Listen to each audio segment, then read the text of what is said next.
Bom, pessoal, estou aqui com o deputado federal, Júlio Delgado, e vamos saber algumas curiosidades sobre política, porque a gente ainda só está nesse mundo de música, de teatro, mas agora a gente vai entrar no meio da política.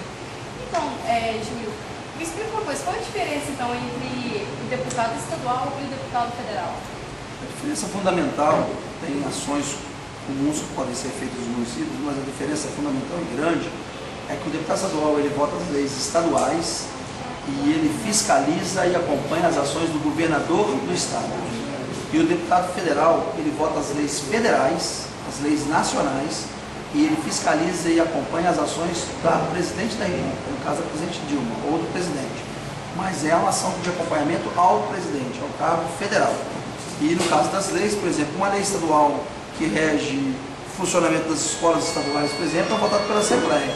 Mas o salário mínimo, a questão do aviso prévio, a questão de leis federais são votadas na Câmara Federal, no Congresso Nacional, pelos deputados federais. Essa é a diferença fundamental. E você faz mais palestras, mais assim, para adultos, no caso. E como é que interage com os jovens diretamente? É muito melhor. A gente conversa com adultos ou em locais que vamos de temas específicos. Por exemplo, ao você ir discutir o royalties de petróleo, você está discutindo com a Confederação Nacional e a Associação Nacional de Produtores de Petróleo e com esse meio. Ao você discutir aviso prévio e tal, você discute com os sindicatos, com as confederações, CUT, CGT, Força Sindical. Então são temas específicos de uma forma muito mais didática e muito mais informal. Com a juventude você pode trocar ideia, bater papo, passar informação e de certa forma até estimular, porque a gente reconhece que é na educação que a gente tem a formação das pessoas. Então eu fico muito mais à vontade, gosto muito mais de participar de eventos com juventude para a gente estimular a que eles possam estar fazendo o que você está fazendo, que é conversar um pouco de política, num momento em que política é tão deteriorada. Não é só coisa ruim que o político faz coisa boa também, e é importante que a gente possa mostrar a eles.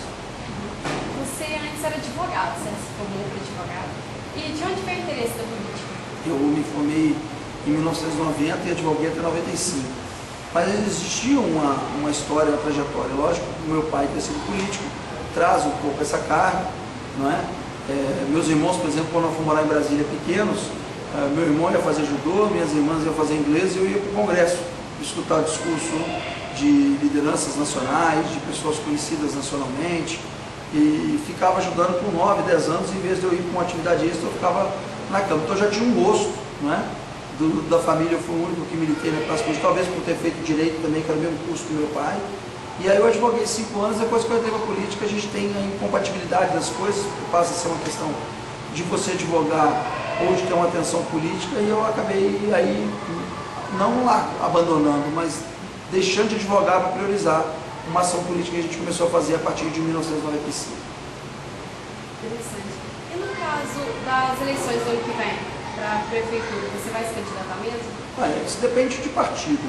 O partido fazem as convenções em junho e escolhe seus candidatos para participar do pleito. O que a gente coloca é que a gente é pré-candidato, a gente espera a aprovação partidária. Não acredito que eu vou ter essa rejeição. Então a gente está se preparando para isso, discutindo com a cidade e vamos apresentar uma proposta para a cidade e para o partido que, se acatada por eles, nós vamos apresentar à sociedade. A gente está participando do pleito municipal do ano que vem na eleição para a Prefeitura de Juiz de Fora. E os jovens, agora muitos ainda não votaram pela primeira vez. Qual o conselho que você tem para dar para os jovens que vão votar pela primeira vez? Foi isso que eu dei como exemplo. O plebiscito vai ocorrer no estado do Pará, e o plebiscito, a votação é facultativa. A gente já sabe que pela mobilização que houve da sociedade, 95% da sociedade do Pará vai participar do plebiscito, inclusive os jovens. Então a gente tem aqui um estímulo e essa conversa com a juventude justamente para que eles possam participar do processo eleitoral. No nosso partido, inclusive, nós temos uma candidata que foi vereadora mirim na época do ensino fundamental, acha que é importante a inserção e a participação do jovem, e ela vai participar da nossa chapa de vereadora como candidata vereadora. Vai ser a candidata vereadora mais nova de Juiz de Fora, que ela acabou de completar 18 anos, então ao ser obrigatório ela vai colocar o seu nome para a disputa da vereança, para colocar nessa discussão a inserção do jovem também na política de Juiz de Fora, no caso da Câmara de Vereadores, que sempre ficou alijada, tem estímulo, tem participação, mas não existe um jovem efetivamente participando. Nós vamos ter uma candidata mulher feminina que vai colocar seu nome também na convenção. Eu acredito que seja aprovado, que ela seja uma das nossas candidatas a vereadora, já demonstrando claramente que a gente tem interesse de dar esse espaço para que o jovem ocupe o espaço que é dele, que possa ter a vitória também, representando essa geração importante da sociedade da nossa cidade. Então, Dr. você agradece a entrevista, muito obrigada mesmo, uma coisinha rápida, curiosidade da política. Eu que agradeço. E boa sorte na sua carreira de política. Obrigado. Eu vou continuar falando com você e estou sempre às ordens. Quando a gente for conversar um pouco, vamos trocar ideia.